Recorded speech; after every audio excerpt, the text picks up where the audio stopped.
अभिवादन स्वीकार कीजिए ब्रजेश मिश्रा का। और आप देखना शुरू कर चुके हैं द डिबेट। बहन भाइयों, ऐसा लग रहा है कि हम 70-75 साल पीछे चले गए हैं। कहाँ? राजनीति में। कैसे? क्योंकि आजकल अक्सर अंग्रेज याद आते हैं, ईस्ट इंडिया कंपनी याद आती है, और आज प्रधानमंत्री ने क्विट इंडिया का नारा दिया है। ये क्विट इंडिया का नारा कब का था? अंग्रेजों को जब भारत से भगाना था। और नए विपक्ष के अलायंस का नाम है इंडिया अलायंस। तो बीजेपी अब इंडिया अलायंस से लड़ने के लिए अंग्रेजों के समय अपनाए गए फार्मूले का इस्तेमाल कर रही है। इसलिए मैं कह रहा हूं कि हम 70 साल पीछे गए हैं। तो क्या वाकई में ये फार्मूला काम करेगा? और इस ललकार का विपक्ष जवाब कैसे देगा? और क्या वाकई में क्विट इंडिया है? इंडियन मुजाहिदीन पीएफआई से चलता हुआ सिलसिला क्विट इंडिया मूवमेंट तक पहुंचा है।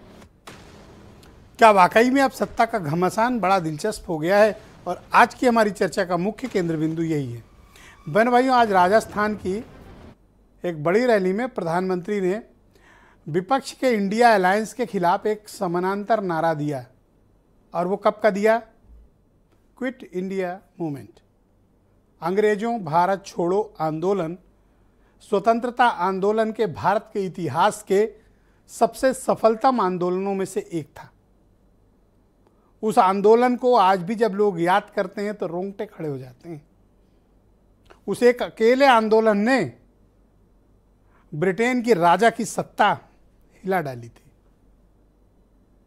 वो कहलाया क्विट इंडिया मूवमेंट, भारत छोड़ो आंदोलन। अब विपक्ष ने एक जो अलायंस बनाया है, दैट इज इंडिया अलायंस। इस इंडिया अलायंस के खिलाफ बीजेपी ने पहले दिन से ही आक्रामक रुख अख्तियार कर रखा है। और आज प्राइम मिनिस्टर ने राजस्थान में बीजेपी के लिए एक संकल्प रखा है, क्विट इंडिया, यानी विपक्ष के इस अलायंस को हटाओ। सदन में 6 दिनों से जो चल रहा है पूरा देश देख रहा है, उसको दोहराने की आवश्यकता नहीं है।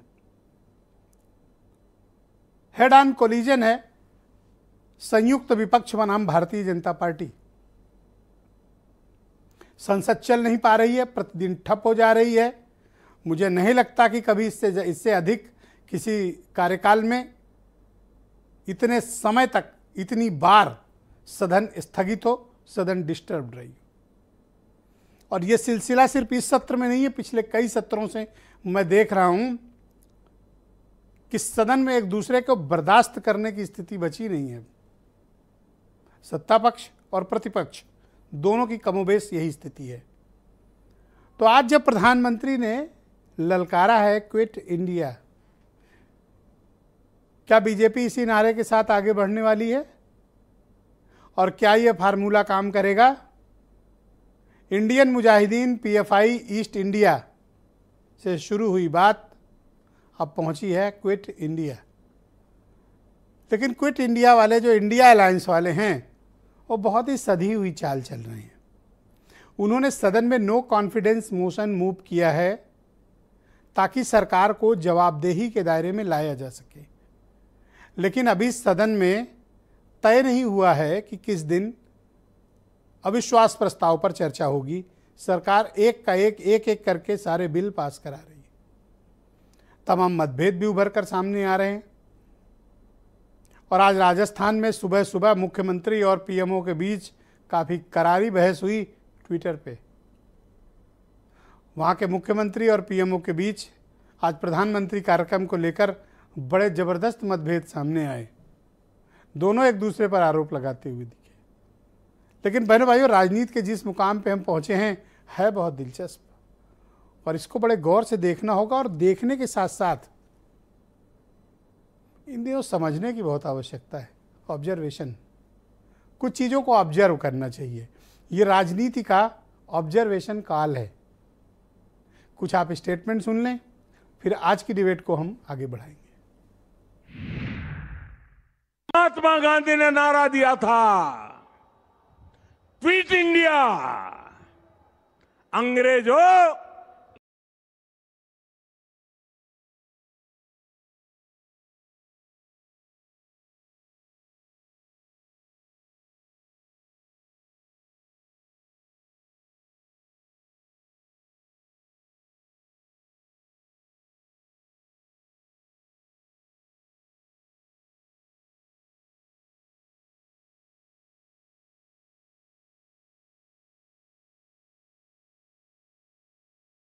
इंडिया छोड़ो। वैसे ही आज का मंत्र है भ्रष्टाचार ट्वीट इंडिया, भ्रष्टाचार छोड़ो इंडिया, परिवारवाद ट्वीट इंडिया, परिवारवाद छोड़ो इंडिया। कोई अपनी बात रखना चाहे, तर्क ये दे रहे हैं कि विपक्ष नहीं हाउस चलने देना चाहता है। जो मणिपुर की घटना हुई है कौन देख सकता है, और देश की प्रतिष्ठा कितनी गिरी होगी उससे दुनिया में। सड़क हाईवे का उद्घाटन हो, कन्वेंशन सेंटर का उद्घाटन हो, एक चेहरा पूरे देश में छाया रहता है, लेकिन वही चेहरा जब सदन की कार्रवाई चल रही है, जिनकी जवाबदेही है देश के प्रधानमंत्री, वो मौन है, वो गायब है। लेकिन प्रधानमंत्री जी कह रहे हैं 24 में दोबारा, थोड़ा तो दर्द अपने मन में दिखाइए।